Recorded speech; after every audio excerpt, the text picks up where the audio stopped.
හරි. අද අපි කියා දෙන්නේ පළතුරු දීමේ ක්‍රියාවලියේ ගොඩක් ළමයිට පැටලෙන පුංචි තැන.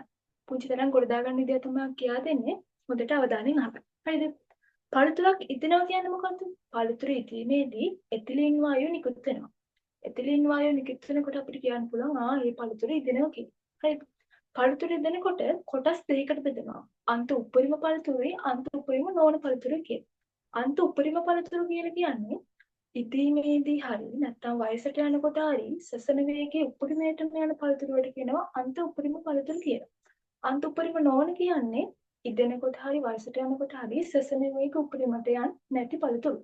දැන් මොකද මේ සසන වේගය උපරිමට යනවා කියලා කියන්නේ? තේරෙන්නේ නැහැනේ. සසන වේගය උපරිමට යනවා කියලා කියන්නේ දැන් උදාහරණයක් විදිහට කෙසෙල් ගන්නකො. කෙසෙල් ගත්තට පස්සේ කෙසෙල් කැනක් අපි අස්වැන්න නිලුවට පස්සේ කෙසෙල් කැන ඉදෙනවනේ. අපි ටිකක් හොඳට පැහැුණට පස්සේ ඉදලා අරගෙන අන්න ගෙදර ගෙනාවට පස්සේ කෙසෙල් කැන ඉදෙනවා. අන්න එයා සසන වේගය උපරිමයටම යනවා. හැබැයි මේ මිදි වගේ පළතුරක් ගත්තොත් මිදි අස්වැන්න නිලුවට පස්සේ ඒක ආයේ ඉදෙන්නේ නැහැ. මිදි වගේ අන්ත උපරිම නොවන පළතුරු අපි උපරිමයටම ඉදුණට පස්සේ තමයි අස්වැන්න නෙලා ගන්න ඕනේ. එහෙනම් සසන වේගයේ උපරිමය සහ උපරිමය නොවන කියන එකක් දැන් පැහැදිලි වෙන්න ඕන. හරිද? හරි.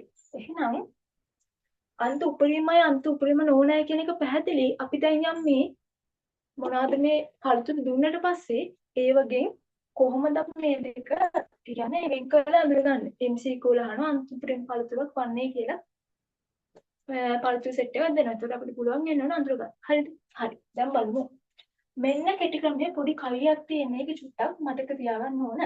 අන්න උඹේ කෙසෙල් ඇටේ අඹ පෙරහැරේ නම් මිචිසියා. මොකද ඒ කියන්නේ? බලමු.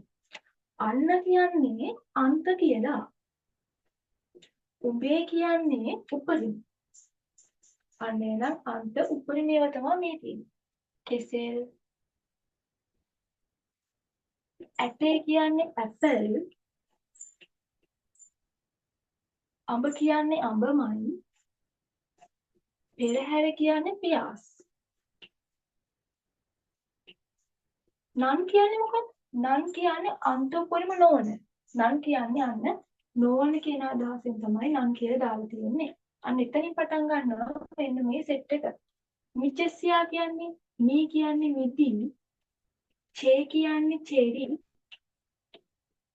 Scanner strawberry.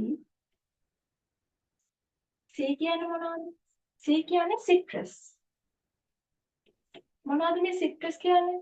සිට්‍රස් කියන්නේ දෙහි කුලයේ ශාක. ඒ කියන්නේ ඔය දෙහි, දොඩම්, නාරං වගේ ඇඹුල් මේ තියෙන જાති තියෙනවනේ. අන්නේ වල තමයි සිට්‍රස් කියන්නේ. ඒකට අන්තපරිම නොවන පාචලක් කියව දෙහි, දොඩම්, නාරං ඒව ලියන්න පුළුවන්. යා කියන්නේ මුචෙසි යා ආසංද කියනවනේ. අන්නාසි. අන්න එහෙනම් මේ ටික මතක තියාගන්න. මේ කවියෙන් ඔයාලට මේ ටික පටලව ගන්න නැතුව මේ ටික මතක තියාගන්න පුළුවන්. අන්න උඹේ කෙසෙල් ඇටේ අඹ පෙරහැරේ නන් මිචෙසියා කියලා මතක තියාගන්න. මේකේ තව ගොඩක් තියෙනවා මේ ඉගෙන ගන්න ගොඩක් දේවල්. මේ කෙටි ක්‍රමෙන් පොඩ්ඩක් මේක මතක තියාගන්න. එහෙනම් අපි තා කෙටි වීඩියෝ එකකින් ඔයාලට තා කෙටි ක්‍රමයක් අරගෙන එන්න.